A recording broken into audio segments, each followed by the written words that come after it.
नमस्कार। इस बुलेटिन में आप सभी का स्वागत है। मैं हूं आपके साथ नलिन सिंह पालीवाल। बुलेटिन की शुरुआत करते हुए खबरों का रुख करते हुए बता दूं कि मुख्यमंत्री विष्णुदेव साय ने मीडिया से चर्चा करते हुए कहा कि छत्तीसगढ़ में चुनाव समाप्ति की ओर है, वहीं प्रदेश में पहले और दूसरे चरण के चुनाव का समापन हो गया है। सीएम साय ने कहा कि मेरे लिए ये लोकसभा चुनाव एक अनोखा चुनाव रहा है। प्रदेश में तीसरे और अंतिम चरण के चुनाव में बीजेपी के पक्ष में एक अच्छा वातावरण है। बीजेपी संगठन के सभी नेताओं और कार्यकर्ताओं ने चुनाव में खूब मेहनत की है। पूरे प्रदेश में जनता के बीच गए और जो पॉजिटिव रिस्पांस मिला रहा उसे हम प्रदेश में 11 लोकसभा सीट जीतेंगे। साथ ही उन्होंने कहा कि मैं मुख्यमंत्री के नाते पहली बार जनता से सीधा जुड़ने का मौका मिला है। मैंने 64 बड़ी जनसभाएं की हैं और आज 2 जनसभा होने वाली हैं। इस तरह से मेरी कुल 67 सभाएं हो जाएंगी और इसके अलावा 11 लोकसभा सीट में कार्यकर्ता सम्मेलन को संबोधित करने का सौभाग्य भी प्राप्त हुआ है। साथ ही बीजेपी की सरकार आने के बाद अब तक 45 दिन में 106 से ज्यादा बार आम जनता से मुखातिब होने का अवसर प्रदान हुआ है।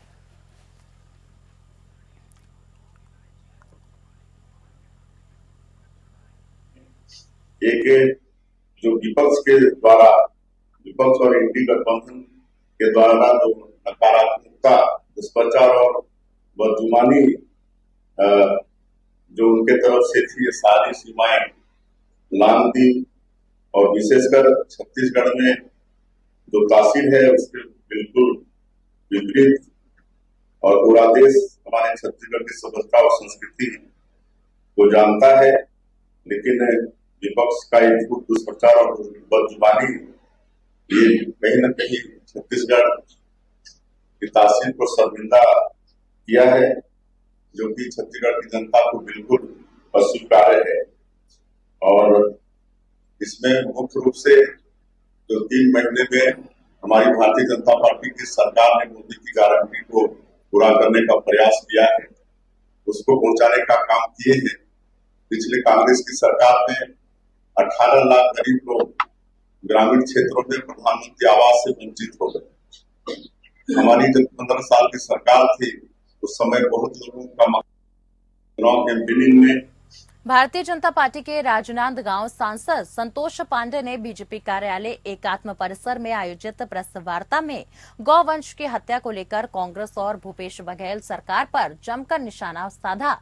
उन्होंने कहा कि गौठान की दलाली खाने वाले गौ माता का निवाला छीनकर हजारों गौ हत्या की जिम्मेदार भूपेश बघेल घड़ियालू आंसू न बहाएं। हिम्मत है तो भूपेश बघेल जवाब देकर दिखाएं। साथ ही कोलकाता के मेयर रहे विकास रंजन भट्टाचार्य ने चौराहे पर बीफ पार्टी का आयोजन किया था। सरेआम गोमांस का भक्षण किया गया। उसे कांग्रेस ने कम्युनिस्ट पार्टी के सहयोग से राज्यसभा भेजा। केरल की कांग्रेस के ही नेता रजन मुकुट्टी ने सरेआम चौराहे पर सार्वजनिक रूप से गाय को मीडिया के सामने काटा था। तब कहां थे मिस्टर भूपेश बघेल? कांग्रेस की राष्ट्रीय प्रवक्ता राधिका खेड़ा जी के साथ जो होना था वही हुआ। कांग्रेस के डीएनए में है महिलाओं के साथ अत्याचार करना। निश्चित रूप से राधिका जी का प्रकरण 4 दिनों से चल रहा था। उन्होंने पहला लिखा कि वो कौशल्या माँ की धरती में है और पुरुषत्ववादी नेता उन्हें पैरों तले कुचल रहे हैं। बाद में उन्होंने लिखा मैं राम के ननिहाल में हूँ। फिर लिखा मैं लड़की हूँ, लड़ सकती हूँ, प्रियंका जी छत्तीसगढ़ आई पर न्याय नहीं दे पाई। क्या राधिका जी की ये गलती थी कि उन्होंने अयोध्या श्री धाम में श्री राम के दर्शन किए और कांग्रेस के लोग भगवान राम को नकारते रहे? शायद राम के दर्शन का खामियाजा और महिला होने का खामियाजा आपको भुगतना पड़ा। ये अधार्मिक कांग्रेसी लोग और महिलाओं के साथ लगातार अत्याचार करने वाले, इनके डीएनए में महिलाओं के साथ अत्याचार लिखा। राधिका जी आखिर ये होना ही था और वो हुआ। खबर छत्तीसगढ़ से है। छत्तीसगढ़ में चुनाव प्रचार थम चुका है। दोनों ही पार्टियों के प्रत्याशियों ने जनता के बीच में खूब पसीना बहाया और जनता को आकर्षित करने का कोई मौका नहीं छोड़ा। इसी के साथ कांग्रेस और बीजेपी दोनों ने एक दूसरे के ऊपर आरोप लगाए रहे। साथ ही 7 मई को तीसरे चरण का मतदान होना है। ऐसे में छत्तीसगढ़ की 11 सीटों में 7 सीटों पर मतदान होगा। दोनों ही पार्टियों के अपने अपने दावे। इस बीच देश की अहम सीट मानी जाने वाली राजनांदगांव लोकसभा सीट, जहां से पूर्व मुख्यमंत्री भूपेश बघेल कांग्रेस के प्रत्याशी हैं और हिंदूवादी चेहरा संतोष पांडे कमल छाप कर चुनाव लड़ रहे हैं। पूरे देश की निगाहें इस सीट पर टिकी हुई हैं। वहीं प्रचार समाप्त होने से पहले संतोष पांडे ने एपीएन न्यूज से खास चर्चा करते हुए कहा कि ये रंगा सियार है जिनका रंग उड़ चुका है। ये शापित पार्टी है जिसने संतों और गौ माता की हत्या की है। आज सनातनी होने का धूम मच रहे हैं। साथ ही उनके नेता राहुल गांधी, जिनकी जाति का पता नहीं है, वो कोर्ट के ऊपर जनेऊ धारण करते हैं और अपना गोत्र भी बता देते हैं। शराब तीनों को नकारने वाले हैं, और तीनों को मतलब भूपेश बघेल, तीनों के पीछे वही है, भ्रष्टाचार के पीछे। और भारतीय जनता पार्टी की जीत होगी, कमल खिलेगा। आपने अभी एक प्रेस कॉन्फ्रेंस की, उसमें कहा कि कांग्रेस को श्राप लगा है, इसका अभिप्राय क्या? ये संतों ने कहा, और उन्होंने ये कहा कि जिस प्रकार से साधु संतों और गाय के ऊपर गोली चली है, हम संत श्राप देते हैं। वहां उन्होंने कहा श्राप देते हैं कि देखना गोपाष्टमी के दिन आपका भी कोई नहीं बचेगा। और ये स्पष्ट सिद्ध है, ये संतों की भूमि है, ये भगवान की भूमि है, भारत भूमि जो है। और वो आप देख लीजिए, एक की मृत्यु हुई मद्रास में, एक की मृत्यु हुई आकाश में, और एक की मृत्यु हुई आवास में। मतलब कांग्रेस का अंत निकट है। आप देखते जाइए, कहां से 50 के अंदर है और धरातल की ओर जा रहे हैं। ये वायनाड चले गए थे, मैं पूछा था एक बार वायनाड के बाद क्या है, बताए उसके बाद समुद्र है और श्रीलंका है, तो उसको कोई बताए थोड़ा रिवर्स आओ, तो फिर वापस आए। कांग्रेस सनातन की बात करती है, गौ माता की बात करती है, भगवान राम की बात करती है, बोलती है कि ये भगवान राम सबके हैं, सिर्फ भाजपा के नहीं। क्या मानते हैं? जिस प्रकार से काल नेमी जो राम नाम जप रहा था, भगवा ओढ़ करके, जटा जूट दाढ़ी मूछा बढ़ा करके, वैसे ही कांग्रेस है। इसका जो नेता है वो कोर्ट के ऊपर जनेऊ पहनता था।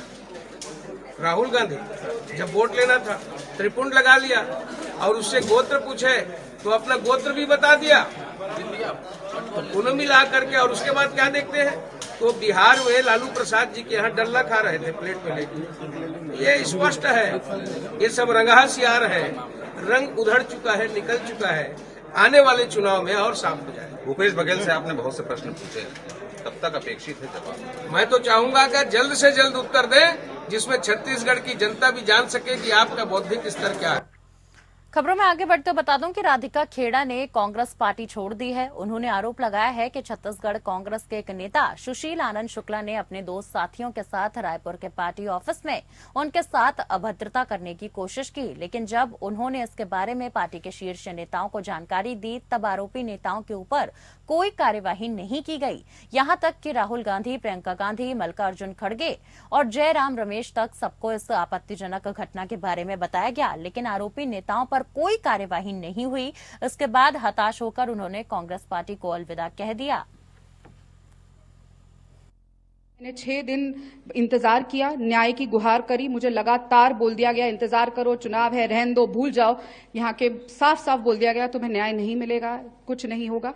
तो इंतजार करते करते अब मैं प्रभु श्री राम के चरणों में पहुंच गई हूं। उन्हीं से न्याय की उम्मीद है और मैं जानती हूं मर्यादा पुरुषोत्तम प्रभु श्री राम मुझे न्याय स्वयं देंगे। उन्होंने जो इस्तीफा दिया है, जो पत्र लिखा है, वो अपनी कहानी स्वयं कह रहा है। इस मामले में मैं कोई टिप्पणी नहीं करूंगा। मैंने अपनी बात पार्टी नेतृत्व को बता दी है। आरोप लगाना मेरी फितरत नहीं है और सफाई मैंने पार्टी नेतृत्व को दे दिया है। वो मेरी छोटी बहन के जैसे थी, हैं और रहेंगी, और जहां भी रहें मेरी शुभकामनाएं।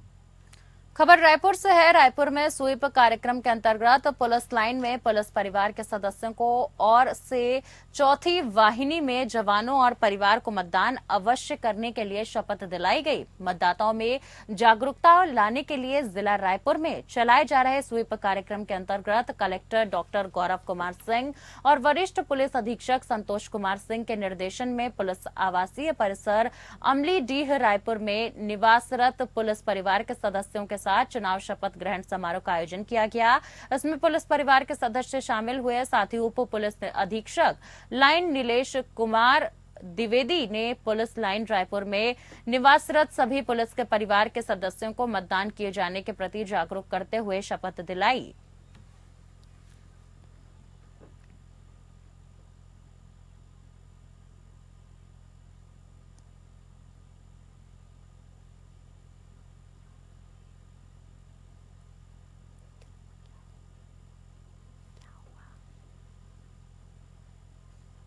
मेडिकल क्षेत्र के सबसे बड़े परीक्षा नीट के लिए पहली बार बालोद जिले में 2 केंद्र बनाए गए थे और इस केंद्र में भारी लापरवाही देखने को मिली है। यहां पर बैंक से गलत एग्जाम पेपर ला दिए गए हैं, साथ ही जिसके बाद छात्र छात्राओं को परीक्षा देने के समय कंफ्यूज किया गया।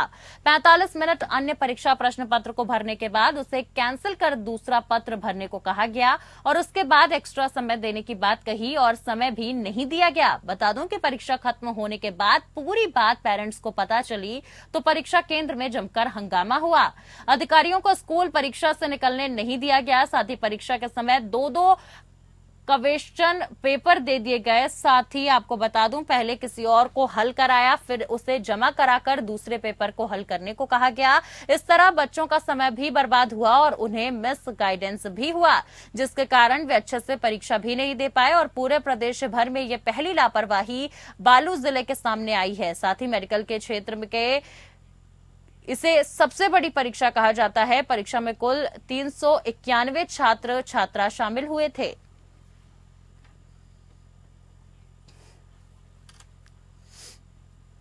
लोकसभा चुनाव 2024 के परिप्रेक्ष्य में जिला प्रशासन रायपुर ने 1 दिवसीय अपना बूथ जानो अभियान चलाया और इसके तहत मतदाताओं ने अपने मतदान बूथ पहुंचकर विभिन्न व्यवस्थाओं का अवलोकन किया।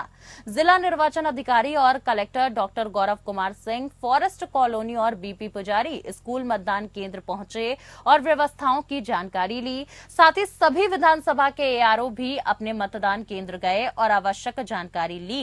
इस बार मतदान केंद्र में मतदाताओं के लिए विशेष व्यवस्थाएं की गई हैं। साथ ही जहां नींबू पानी और पीने के पानी की व्यवस्था की गई है तो वहीं मतदाताओं के बैठने के लिए बेंच लगाए गए हैं। यही नहीं, यथासंभव प्रतीक्षा कक्ष भी बनाए गए हैं और इसके अलावा सेल्फी बूथ की व्यवस्था भी की गई है ताकि वे मतदान करने के बाद सेल्फी ले सकें। साथ ही बता दें कि कलेक्टर डॉक्टर गौरव सिंह के निर्देश अनुसार इस बार कर्मचारी कल्याण को भी केंद्र में रखा गया है। हर बूथ में कर्मचारियों के रुकने की उत्तम व्यवस्था की गई है, जिसमें कूलर, पेयजल और शौचालय इत्यादि जैसी सुविधाएं शामिल हैं। राजनांदगांव शहर में इन दोनों धर्मांतरण का मामला लगातार सामने आ रहा है। जी हां, बीते सप्ताह शहर के रिद्धि सिद्धि कॉलोनी में चंगाई सभा आयोजित कर धर्मांतरण कराए जाने का मामला थाने पहुंचा था। वहीं अब शहर के मोतीपुर क्षेत्र में धर्मांतरण मामले को लेकर विवाद हो गया, जिसमें दोनों ही पक्षों ने थाने पहुंचकर एक दूसरे के खिलाफ शिकायत दर्ज कराई है। धर्मांतरण ही हो रहा था वहाँ, ये सीधा सीधा धर्मांतरण का ही मामला है। लोगों को वहाँ जमा करने का मतलब क्या है? उपचार के नाम में प्रार्थना करना, प्रलोभन दे के प्रार्थना करना। क्या प्रार्थना करना? प्रार्थना इतना करना है तो जाके चर्च में करे। किसी के घर में 50-25 गरीब परिवार के लोगों को जमा करके धर्मांतरण ही तो है। सीधा सीधा धर्मांतरण का ही मामला है, जिसमें इनको ऊपर से ईसाई मिशनरियों को ठीक ठाक लमसम इनको पैसा फंड आता है, उसी का प्रलोभन देकर इन लोग धर्मांतरण कृत्य करते हैं। ये महंगाई का मामला है और इसमें हम चाहते हैं, संगठन के लोग चाहते हैं, वार्डवासी चाहते हैं कि बड़ा से अच्छे से सख्त कार्रवाई हो। प्रदेश प्रवक्ता प्रतुल शाहदेव ने कहा कि ईडी ने अब तक जितने साक्ष्य जुटाए हैं, प्रथम दृष्टता में हेमंत सोरेन घोटाले में संलिप्त पाए गए हैं। उच्च न्यायालय ने अपने निर्णय से हेमंत सोरेन के दिल्ली स्थित आवास में ईडी की छापेमारी में 36 लाख रुपए की रिकवरी पर भी बड़ा प्रश्न खड़ा किया है। साथ ही हेमंत सोरेन इसे अपने माता पिता के इलाज के लिए जमा किए गए पैसे रखने की दलील पर सवाल खड़ा किया है। राज्य सरकार ने साहिबगंज के नींबू पहाड़ के अवैध खनन मामले में सीबीआई जांच के आदेश को चुनौती दी थी। सुप्रीम कोर्ट ने सुनवाई के दौरान कहा था कि राज्य सरकार इस जांच को रोकने के लिए क्यों इतनी उत्सुक है। अंततः याचिका खारिज हो गई है और सीबीआई जांच लगातार जारी रहेगी। आपको बता दूं कि प्रतुल ने कहा कि असल झामुमो की सरकार चौतरफा भ्रष्टाचार और लूट की दलदल में फंसी हुई है।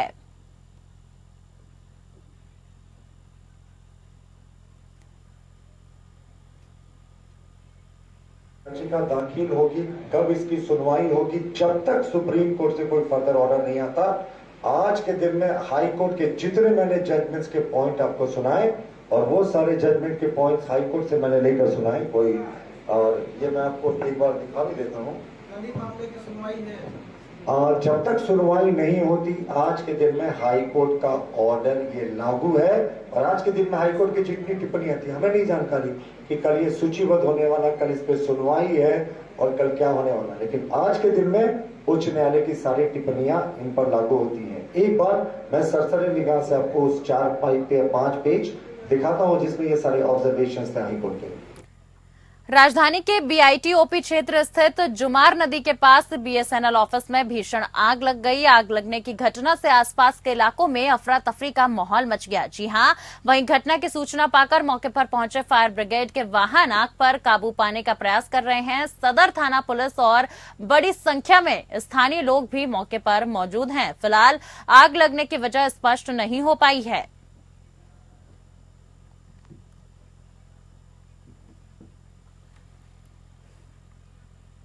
लोकसभा चुनाव के बीच प्रवर्तन निदेशालय यानी ईडी की कार्यवाही लगातार जारी है। सूत्रों के मुताबिक ईडी ने झारखंड के रांची में बड़ी कार्यवाही करते हुए मनी लॉन्ड्रिंग को लेकर करीब 6 स्थानों पर रेड की। सूत्रों के मुताबिक ईडी की यह कार्यवाही निलंबित चीफ इंजीनियर वीरेंद्र राम और उनके करीबियों के ठिकानों पर की जा रही है। साथ ही छापेमारी के दौरान ईडी को झारखंड के ग्रामीण विकास मंत्री आलमगीर आलम के पीएस संजीव लाल के घरेलू नौकर के घर से भारी मात्रा में कैश बरामद हुआ है। वहीं ईडी के अधिकारियों ने बताया कि अब तक 20 करोड़ रुपए से ज्यादा की गिनती हो चुकी थी। नोटों की गिनती अब भी लगातार जारी है।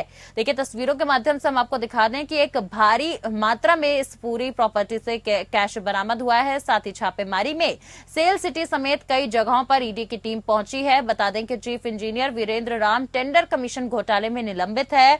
ईडी रांची में कई ठिकानों पर छापेमारी कर रहा है। साथ ही वीरेंद्र राम मामले में झारखंड के ग्रामीण विकास मंत्री आलमगीर आलम के पीएस संजीव लाल के नौकर के यहां से भारी मात्रा में नकदी बरामद की गई है। ईडी ने कुछ योजनाओं के क्रियान्वयन में कथित अनियमितताओं से जुड़े मनी लॉन्ड्रिंग मामले में फरवरी 2023 में झारखंड ग्रामीण विकास विभाग के चीफ इंजीनियर वीरेंद्र के राम को गिरफ्तार किया था। प्रवर्तन निदेशालय ने टेंडर में कमीशन घोटाले को लेकर 22 फरवरी 2023 को वीरेंद्र राम को गिरफ्तार किया था और इसके एक दिन पहले 21 फरवरी को ईडी ने वीरेंद्र के 24 ठिकानों पर एक साथ छापेमारी की थी।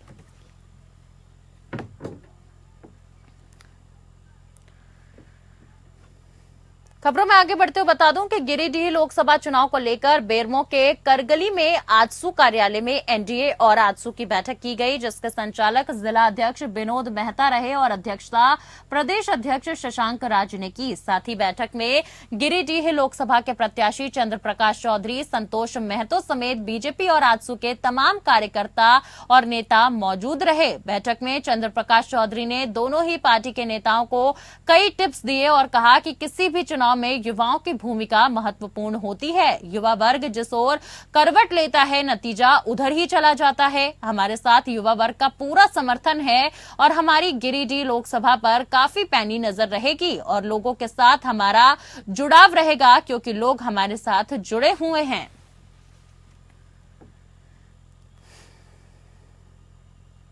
और इसी के साथ स्टेट बुलेटिन में फिलहाल के लिए मेरे साथ बस इतना ही। नमस्कार।